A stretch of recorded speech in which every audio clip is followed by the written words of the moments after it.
جب نبی علیہ السلام نے فرما دیا تہادو تہابو کہ تم ہدیہ دو گے محبت بڑھے گی، معلوم ہوا یہ ایک سنہری اصول ہے۔ دو لفظوں میں اللہ کے محبوب نے بڑی گہری باتیں سمجھا دیں، لہذا اپنی بیوی کو چھوٹی سی چیز کو بے شک ہدیہ دے دو۔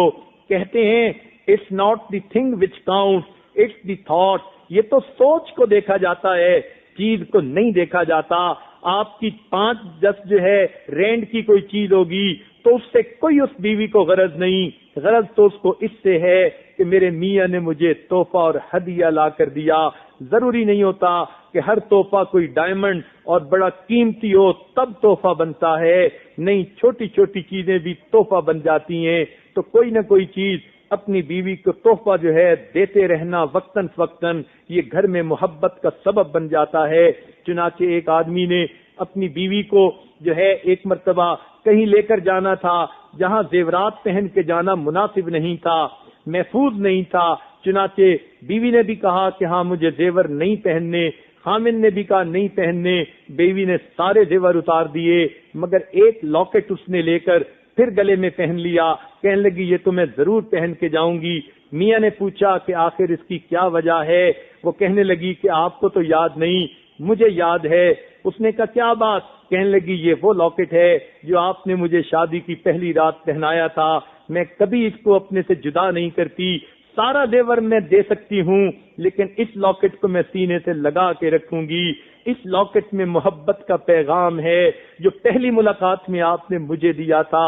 اس سے اندازہ کیجئے کہ بیوی اپنے میاں کے تحفہ کو کتنا عظیم سمجھتی ہے، اس لیے کہ وہ چیز تو چھوٹی ہوتی ہے مگر اس کے ساتھ جو محبت منسلک ہوتی ہے وہ اس چیز کو بڑا قیمتی بنا دیتی ہے۔ اور بیوی تو محبت کی جو ہے طلبگار ہوتی ہے، اس کو خاوند سے محبت ہی تو چاہیے ہوتی ہے، اس نے کوئی زیورات کو چوسنا تھوڑا ہوتا ہے یا گھر کی چیزوں کو اس نے کوئی جو ہے کہاں لے کے جانا ہوتا ہے، اس کو تو ہر چیز میں محبت ہی چاہیے ہوتی ہے۔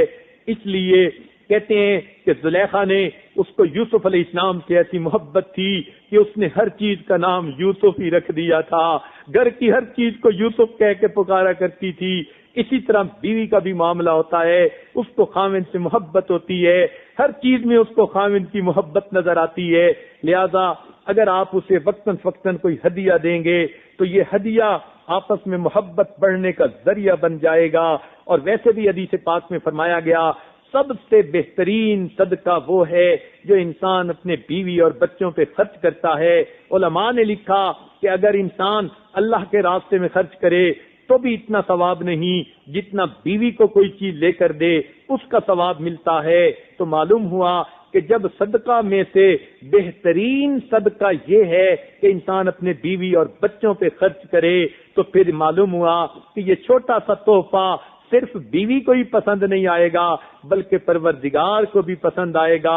میرے بندے نے اپنے گھر میں محبت کی فضا قائم رکھنے کے لیے، اپنے ان رشتوں کو جوڑنے کے لیے جن کو جوڑنے کا میں نے حکم دیا، میرا بندہ چھوٹا سا جو ہے یہ خرچ کر کے آیا ہے، تو سوچئے تو صحیح، ایک تو اللہ تعالیٰ راضی ہوئے کہ پروردگار نے صلہ رحمی کا حکم دیا، اور صلہ رحمی کی سب سے بہترین مستحق انسان کی بیوی ہوتی ہے جو زندگی کی ساتھی ہوتی ہے۔ تو یہ تحفہ دینا اللہ تعالیٰ کی خوشی کا بھی سبب بنتا ہے اور بیوی کی خوشی کا بھی سبب بنتا ہے، اور بیوی جب خوش ہوتی ہے تو پھر خوشیاں تو خود انسان کو ملتی ہیں۔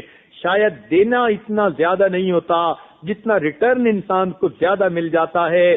تو چالاک خاوند اس کام کو بہت اچھی طرح کرتے ہیں تاکہ ان کو بیوی کی طرف سے بھی محبتیں ملیں۔ یہ اللہ رب العزت کی جو ہے حکم بھی ہے اور اللہ کے محبوب کا حکم بھی ہے، ہدیہ دو محبت بڑھے گی۔ تو گویا حدیث پر بھی عمل ہوا۔ اس کو کہتے ہیں کہ آم کے آم اور گٹھلیوں کے دام، کہ آم بھی مل گئے اور گٹھلیوں کے دام بھی مل گئے، اللہ اور اس کے رسول بھی راضی، اور جب بیوی راضی ہوئی تو اپنا کام بھی بنا۔ اس کو اللہ تعالیٰ کی طرف سے یہ حکم سمجھ کے یا نبی علیہ السلام کی سنت سمجھ کے اس کام کو وقتاً فوقتاً کرنا چاہیے تاکہ گھروں سے نفرتیں نکلیں، گھروں سے جھگڑے نکلیں، شیطانیت گھروں سے نکلے، ہر وقت کی محاذ آرائی گھروں سے نکلے۔ اس گھر کے اندر کیا رحمتیں آئیں گی کہ جس گھر کے اندر ہر روز میاں بیوی ایک دوسرے کے ساتھ بحث و مباحثہ کر رہے ہیں، ذرا سنیے اور دل کے کانوں سے سنیے۔ نبی علیہ الصلوۃ والسلام نے ایک مرتبہ گھر سے باہر قدم مبارک رکھا اس نیت کے ساتھ کہ اللہ تعالیٰ نے ان کو 27 لیلۃ القدر کی جو رات ہے اس کا علم عطا کر دیا تھا کہ فلاں رات کو لیلۃ القدر ہے۔ اللہ کے محبوب گھر سے باہر نکلے، میں اپنی امت کو بتا دوں کہ لیلۃ القدر یہ ہوتی ہے۔ جب آپ ابھی چل رہے تھے مسجد نبوی کی طرف تو راستے میں کیا دیکھا آپ نے کہ آپ نے دیکھا دو صحابہ کسی بات پر آپس میں بحث مباحثہ کر رہے تھے۔ جب آپ قریب سے گزرے تو بحث کی آواز آپ کے کان میں آئی تو آپ اس بات کو بھول گئے کہ وہ 27 وہ لیلۃ القدر کی پہچان کیا بتائی گئی تھی۔ نبی علیہ السلام نے فرمایا دو شخص کے جھگڑوں نے امت کو لیلۃ القدر کی پہچان سے محروم کر دیا۔ اب سوچئے جب دو بندوں کا بحث مباحثہ اور جھگڑا اتنی بڑی رحمت کے محروم ہونے کا سبب بن جاتا ہے تو جس گھر میں روز میاں بیوی جھگڑا کر رہے ہوں، ساس بہو کے جھگڑے ہو رہے ہوں، تو پھر اس گھر پہ اللہ کی رحمت کیسے آئے گی؟ لہذا ہمیں چاہیے کہ ہم اپنے گھروں کو محبت و پیار کا گہوارہ بنائیں۔ یہی دین اسلام کا حسن ہے، وہ دین فطرت ہے۔ جس گھر میں دین اسلام زندہ ہوگا اس گھر کے دلوں کے اندر محبتیں زندہ ہوں گی۔ اس لیے کہ دین اسلام کا مقصد ہے میرا پیغام محبت ہے جہاں تک پہنچے، یہ تو محبتیں تقسیم کرنے والا دین ہے۔ لہذا میاں بیوی کو دین اسلام کے مطابق زندگی گزارنی چاہیے۔